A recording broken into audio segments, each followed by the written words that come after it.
ایک ایسا شخص جس کا نام ہمیشہ کے لیے قرآن میں بد دعا کے ساتھ لکھ دیا گیا۔ اس کی کہانی سورہ لہب میں چھپی ہے۔ نبی کریم صلی اللہ علیہ وسلم کا رشتہ دار ہو کر بھی ایک شخص دنیا و آخرت میں برباد ہو گیا۔ جانیے سورہ لہب میں اس کا انجام کیا ہوا۔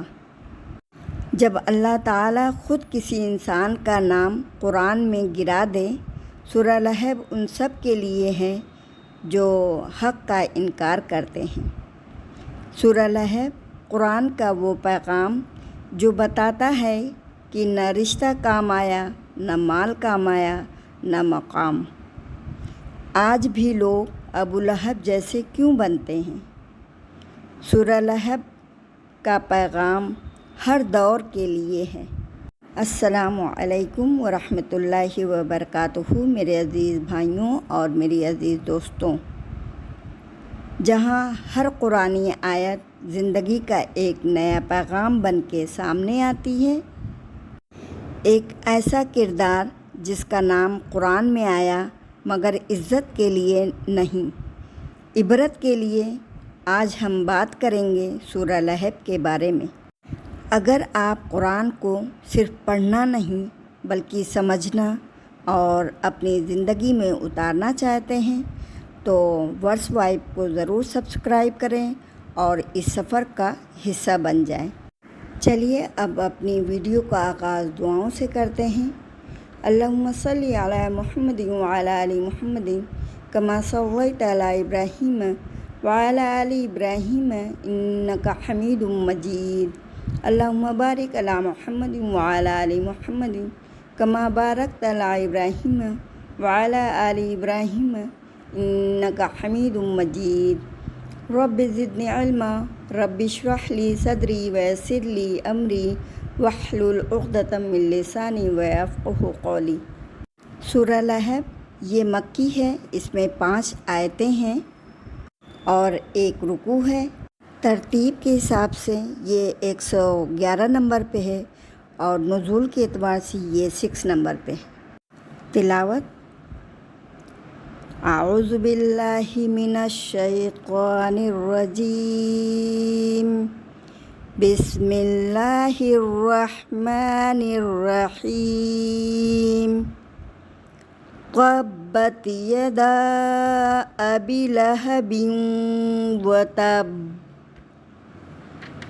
ما اغنی عنہ مالہ وما کسب، سیصلی نارا ذات لہب وامرأتہ حمالۃ الحطب، فی جیدہا حبل من مسد۔ ترجمہ: ابو لہب کے دونوں ہاتھ ٹوٹ گئے اور وہ خود ہلاک ہو گیا۔ آیت نمبر 2، نہ تو اس کا مال اس کے کام آیا اور نہ اس کی کمائی۔ آیت 3،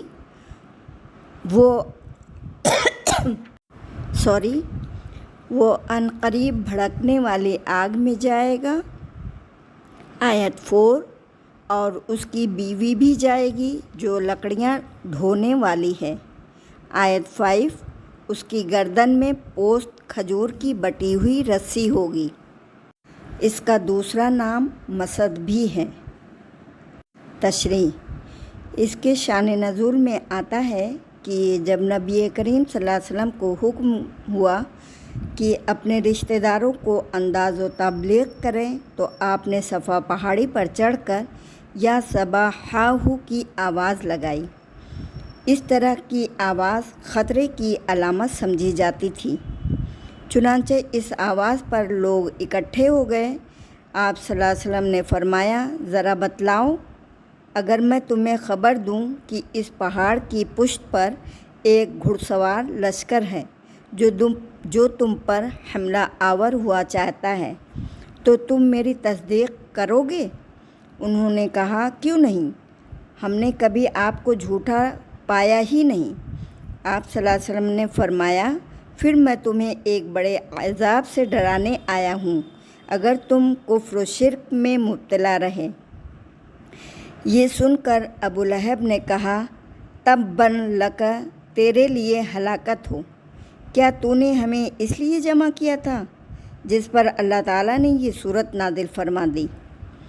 یہ صحیح بخاری کی حدیث ہے، حدیث نمبر 4971۔ ابو لہب کا اصل نام عبد العزیٰ تھا۔ اپنے حسن و جمال اور چہرے کی سرخی کی وجہ سے اسے ابو لہب یعنی شعلہ فروزہ کہا جاتا تھا۔ اپنے انجام کے اعتبار سے بھی اسے جہنم کی آگ کا ایندھن بننا تھا۔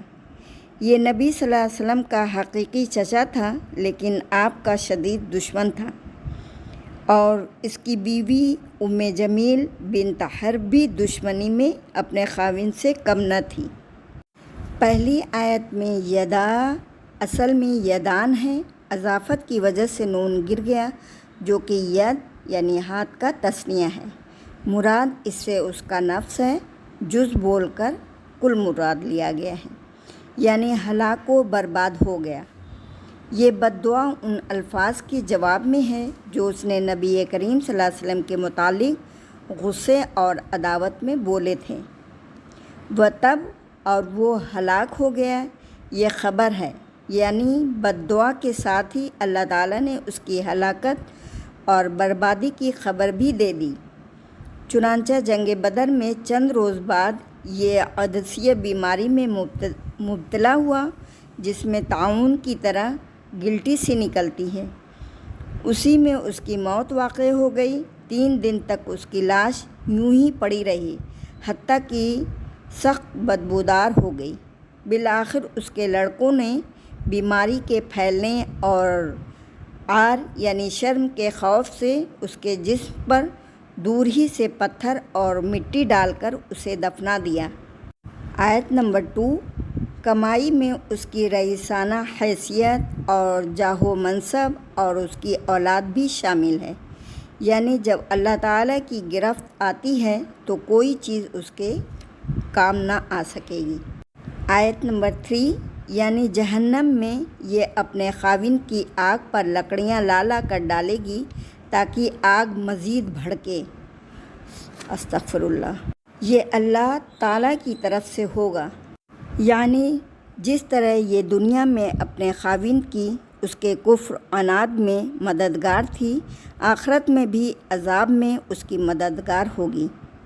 ابن کثیر یعنی بعض کہتے ہیں کہ وہ کانٹے دار جھاڑیاں ڈھو ڈھو کر لاتی اور نبی کریم صلی اللہ علیہ وسلم کے راستے میں لا کر بچھا دیتی تھی، اور بعض کہتے ہیں کہ یہ اس کی چغل خوری کی عادت کی طرف اشارہ ہے۔ چغل خوری کے لیے یہ عربی محاورہ ہے۔ یہ کفار قریش کے پاس جا کر نبی کریم صلی اللہ علیہ وسلم کی غیبت کرتی اور انہیں آپ صلی اللہ علیہ وسلم کی عداوت پر اکساتی تھی۔ آیت نمبر 5 میں جیت یعنی گردن کو کہتے ہیں، مسد یعنی مضبوط بٹی ہوئی رسی، وہ مونچھ کی یا پوست کھجور کی ہو یا آہنی تاروں کی، جیسا کہ مختلف لوگوں نے اس کا ترجمہ کیا ہے۔